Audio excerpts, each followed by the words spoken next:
we continue our series on the Sermon on the Mount, this particular lesson that we're going to study tonight, is about one of your most valuable and important possessions. In fact, it is a possession that everyone has. It's a possession that everyone has. I have it and so do you. I'm speaking of something that even when you sell it, you still have it. And even when you die, it continues to live on. I'm speaking none other than your influence. Many passages speak of the need of having a positive influence, the importance of being a good example before others. But no other passage speaks so vividly of both the power and purpose of influence as does the text that we are going to be focusing on tonight. That being Matthew chapter 5, verse 13 through 16. In our previous lesson, we discussed and finished the Beatitudes. Verses 1 through 12, or specifically verse 3 through 12, Jesus gives us what is the qualities and the characteristics of the God-approved citizen. For those who want to enter into the heavenly kingdom that Jesus has brought, you need to have these qualities. And you must continue to have these qualities. Because the person who has these qualities are blessed in God's eyes. And that Greek word for blessed meaning one who has been approved by God. Those statements that Jesus gave is the basic characteristics of the God-approved citizen of the heavenly kingdom. And so after having understood the characteristics of the God-approved citizen, we may ask the questions like, okay, well then, what is the purpose of the God-approved citizen? Or, what are the goals and what is the mission of this type of individual? Well, our present text, Matthew 5, verse 13 through 16, answers those questions. The God-approved citizen, his or her purpose is to be the salt of the earth and the light of the world, having a godly influence and righteousness that impacts the lives of others. Let's go ahead and read the very words of Jesus, Matthew 5, verse 13 through 16. You are the salt of the earth. But if salt has lost its taste, how shall its saltiness be restored?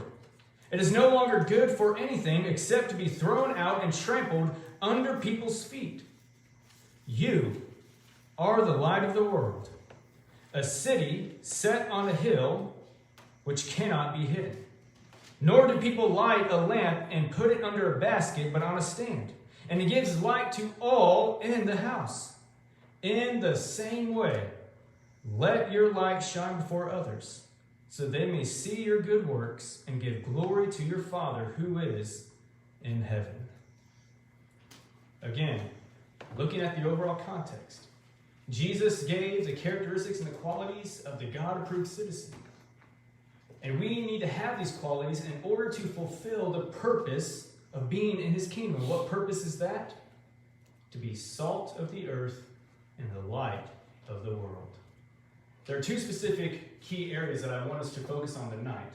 And the first one is that we need to do a little bit of learning from the text. A little bit of learning from the text. He used two elements common in both the ancient and modern worlds, salt and light. These two elements are necessary for life. In fact, the Roman Senate, the well-known Roman Senate by the name of Pliny, he wrote the following: nothing is more useful than salt and sunshine. The Roman Senate Pliny, he probably reigned from right around AD 62 to about AD 115 as being part of the Senate in the Roman Empire. Nothing is more useful than salt and sunshine. So let's begin by the first element that Jesus tells that we are. We are the salt of the earth. In the days of Jesus, salt had many uses. It was used as payment for services. It was an element in some medicines and was used to thaw ice. In fact, when you look over at Leviticus chapter 2, verse 13, we read that salt was even included with the Levitical priesthood sacrifices. Several Hebrew and Greek encyclopedias say that salt had about over 14,000 functions.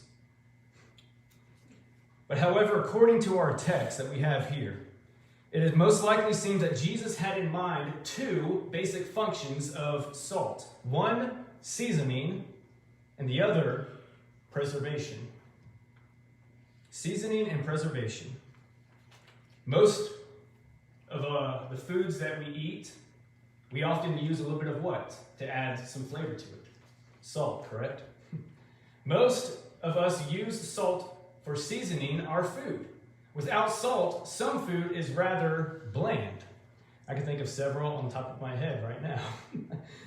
In Job chapter 6, verse 6, Job wrote saying, "Can something tasteless be eaten without salt?" When Christ said that we, his disciples, are the salt of the earth, he was saying something positive about his followers and something negative about the earth. Without Jesus, life on earth is dull and bland and boring. Many non-Christians are not aware of the emptiness of their lives as they rush from one activity to another and take no time to think. Someday, when they are forced to slow down either by illness or from the approach of death, they will have to face the meaninglessness of their existence. Little do they realize that at that point, only a right relationship with Jesus can bring genuine and lasting flavor in their lives. Furthermore, a few interesting other facts about salt is that in the Roman days, when there was no refrigeration, salt was used to slow decay in meat. They would pack down layers and layers of salt on the meat. Doing so, it spreads and permeates like leaven. It infuses to that which is applied and saves it or preserves it.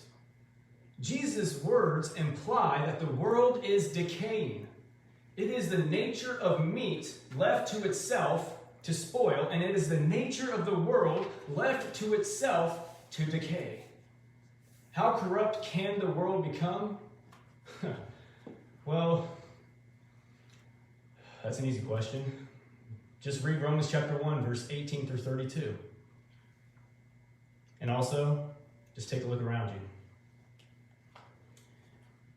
Remember this morning in our lesson? Part of Jeremiah's call was to what? To see. God asks him the question, what do you see? Jeremiah saw the consequence and the problem of sin. He saw the corruption that had happened to God's people. And he had to take up the task and accept it and to preach a message of repentance. Which, by the way, let's not forget, there's a part 2 of that lesson. There's a part 2. And it ends on a good note, as always. But going back to our lesson, when we look around, we see the standards of morality being lowered. We see a general lack of honesty. We see less diligence and labor, especially as of recently. We see more ungodliness just growing more and more by the minute. Someone said that when we consider the nature of the world, it is not surprising that it is so bad. Rather, it is surprising that there is anything good about it. Let me suggest that the something good in the world is due to the influence of Jesus and the example of his followers. Christians is what made the world and is what is making the world a better place. Just think, how many atheist hospitals are there? Try none. Most of what is good has a Christian foundation to it. The world is a better place because of you and I. Again, that's another way that we can look at ourselves as being successful through God's eyes, is that God sees us as making the world a better place. And even though the world does not want us, in God's eyes, we're being successful servants because we're doing the best we can to make the world a better place by being salts of the earth and lights of the world. But he goes on to say that if the salt has become tasteless, how shall its saltiness be restored? So to understand the question that Jesus is asking, we need to know a little bit of a few details about salt in their days, because the salt that we use today is not the same kind of salt that they had in those days. The salt that they had is not the refined sodium chloride that many of us may be familiar with. The salt of Palestine came chiefly from the crystals that were gathered from the residue of evaporated water taken from the Dead Sea. This salt included a variety of chemicals plus impurities. If exposed to dampness, the sodium chloride could leach out, and left behind would be a salty mass with no taste and no preserving qualities at all. Nothing can save salt if the salt has lost its saving power. Anything that will not do what it was made to do is not worth anything at all, except to just be thrown out, Jesus says, and trampled under people's feet. Sodom and Gomorrah only needed 10 righteous people in order to be saved and preserved, did they not? But they could not even find 10 righteous people, so they were trampled. Jeremiah went out to find just one righteous man in order to save and preserve the nation. We could not find even one righteous man. And the nation was trampled. They had lost their flavor. They were good for nothing. The phrase that you see right there, has lost its taste, is actually one word in the Greek. And it comes from a Greek verb that is actually used only 4 times in the New Testament.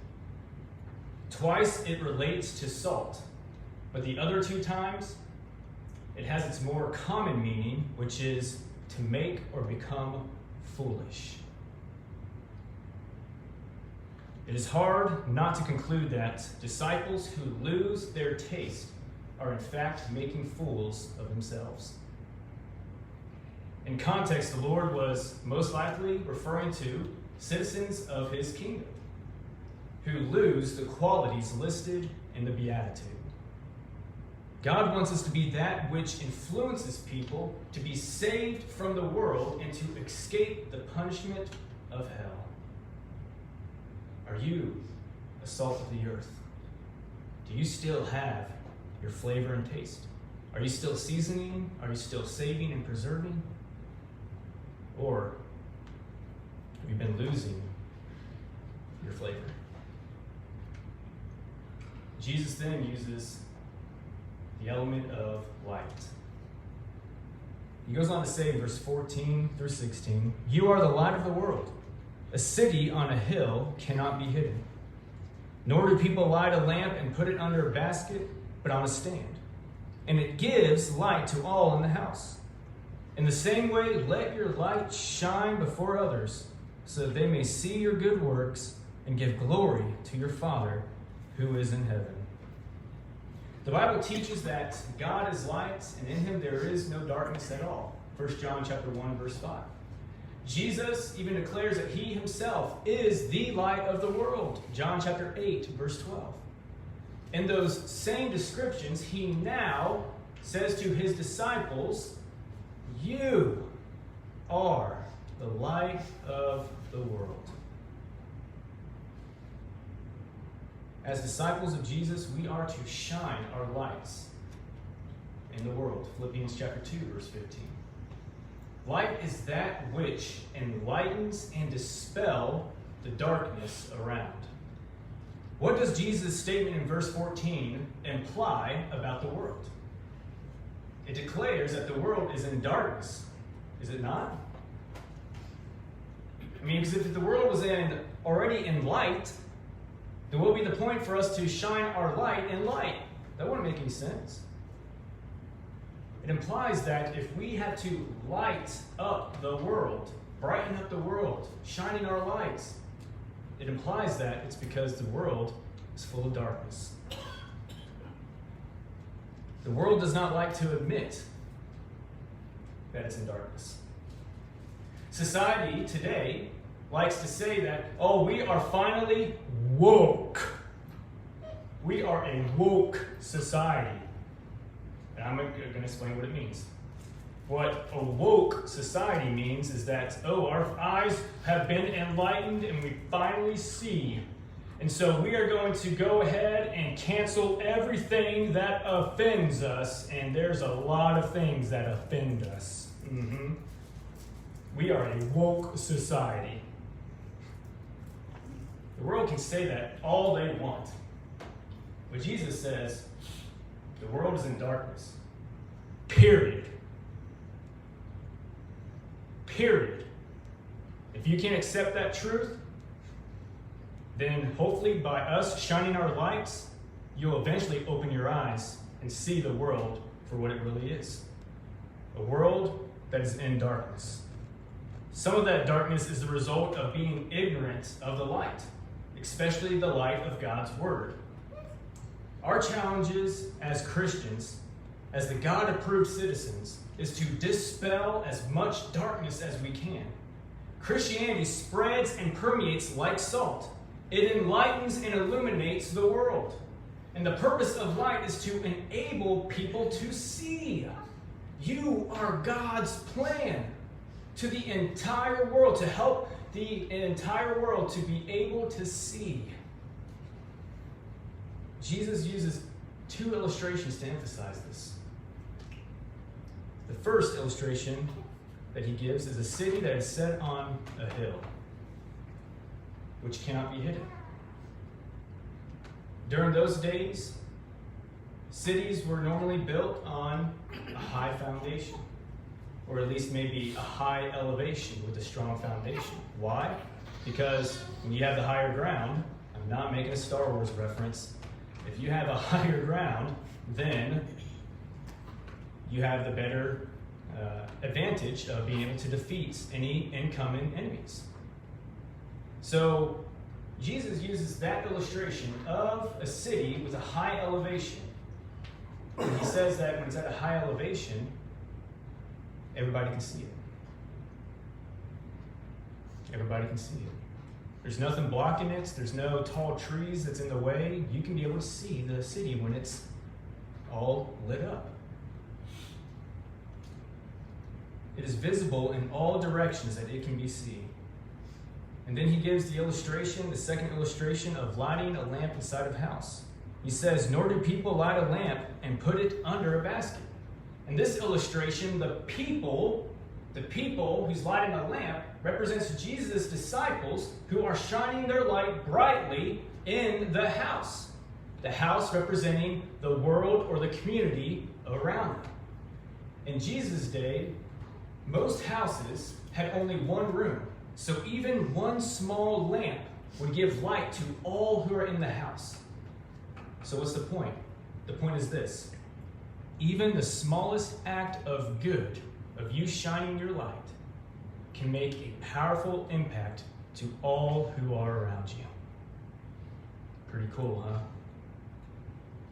Therefore, Jesus says, let your light shine before others, so they may see your good works and give glory to your Father who is in heaven. There is nothing wrong with allowing others to know what we do for the Lord, as long as we do not do it so that people would praise us. What does Jesus say later on in verse 20? For I tell you, unless your righteousness exceeds that of the scribes and Pharisees, you will never enter the kingdom of heaven. What's so wrong with the scribes and Pharisees? Well, again, easy question. Chapter 6, verse 1. Beware of practicing your righteousness before other people in order to be seen by them, for then you will have no reward from your Father who is in heaven.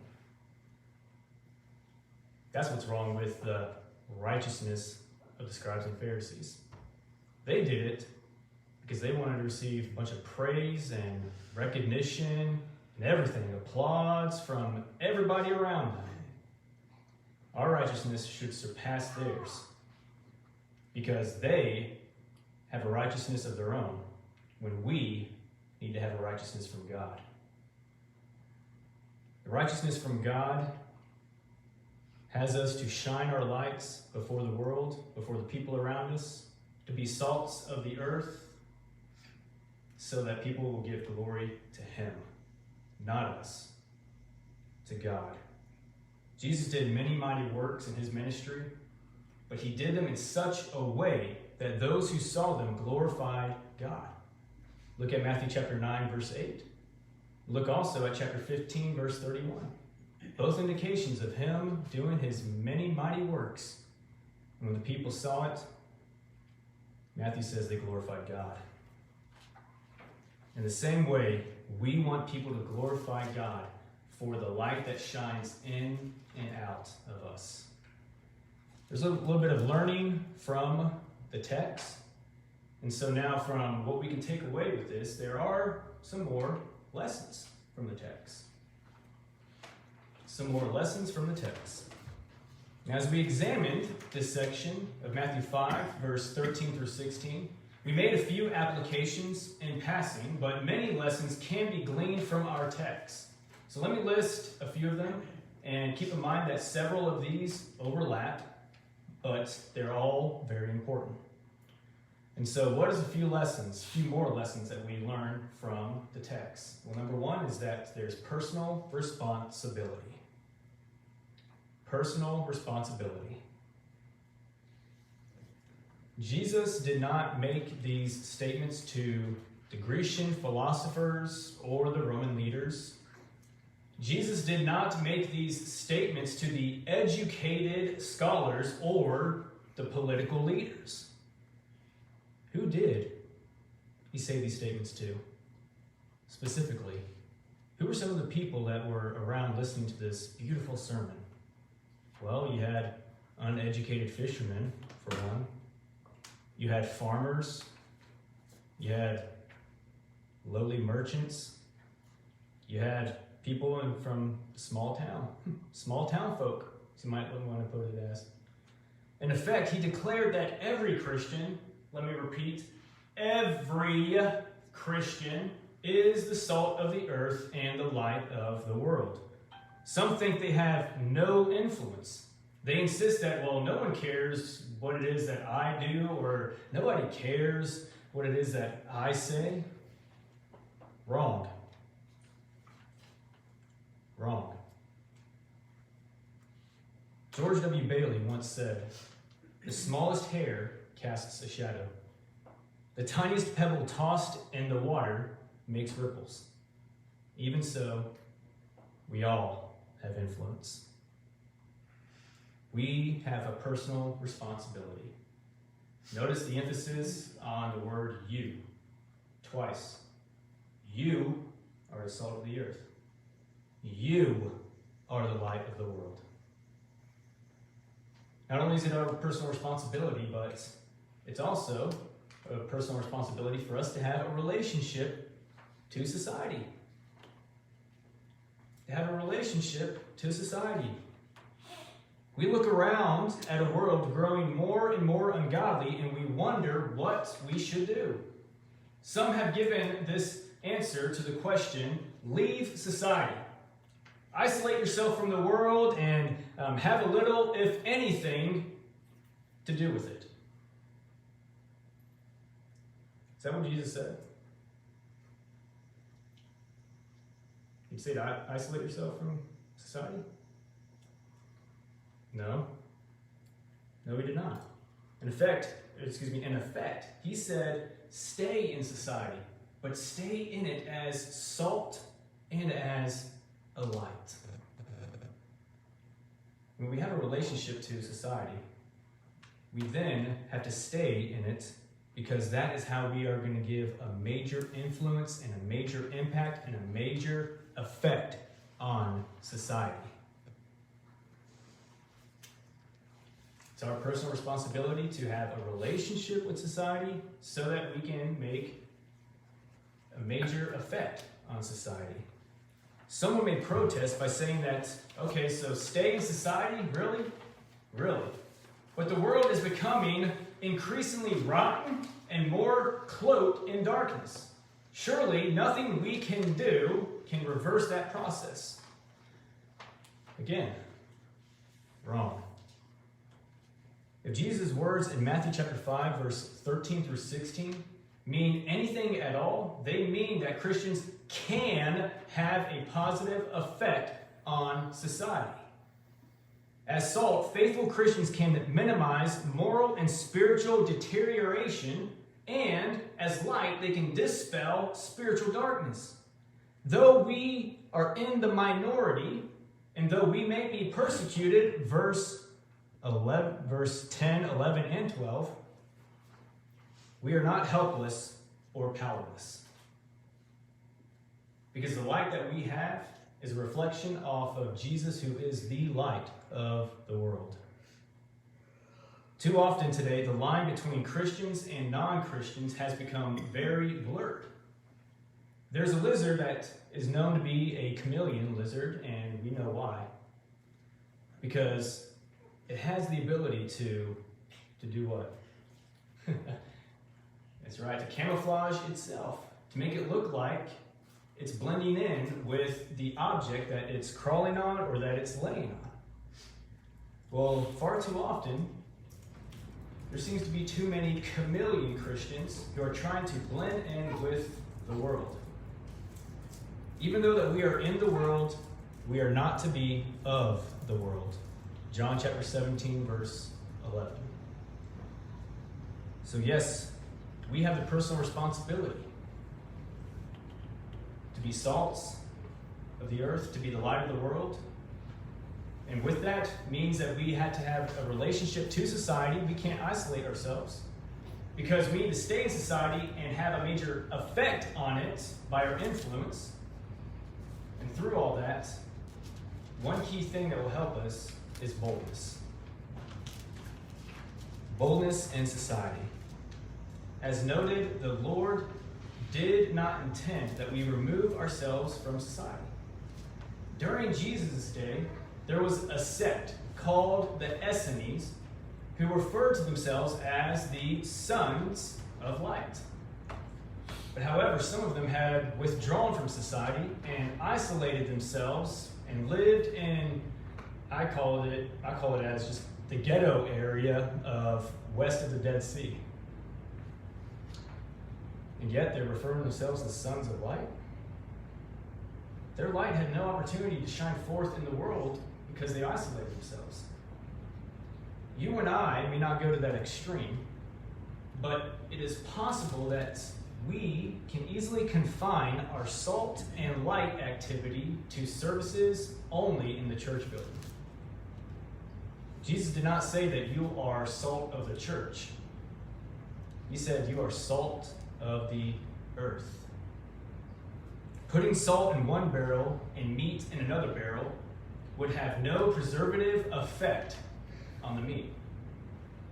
To preserve and save the meat, the salt has to be inside the barrel with the meat. Plain and simple. To have influence on society, an element of boldness is needed. We need to be salt wherever we find ourselves. In a marketplace, and grocery store, maybe talking to a neighbor or to a friend, dealing with people that we meet, wherever we are. We must let our light shine all time and everywhere. Brighten your home. Brighten your neighborhood.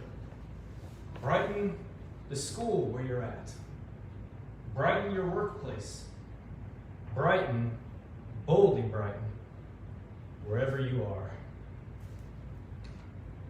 You and I will never receive a greater purpose than the one that we have from the words of Jesus right here. You are the salt of the earth. You are the light of the world. Can you imagine the impact that we could have on the world if every God-approved citizen fulfilled his or her purpose? An ancient saying claimed, if the church truly lived up to her calling for one entire day, the world would be converted by nightfall. May God help us all to be the salt of the earth and the light of the world. If you remember the introduction of the series, I mentioned saying that part of this series, or in this series, I should say, hopefully will help us to better understand what Jesus is calling us to do. I pray that you may be the salt of the earth and the light of the world. And I ask that you please pray for me. Keep me in your prayer so that I can be a better salt of the earth and a better light of the world. We extend the invitation if anybody has a need. If you have a need, I encourage you, please come forward as we stand and as we sing. There's a great day coming, a great day coming, there's a great day coming by.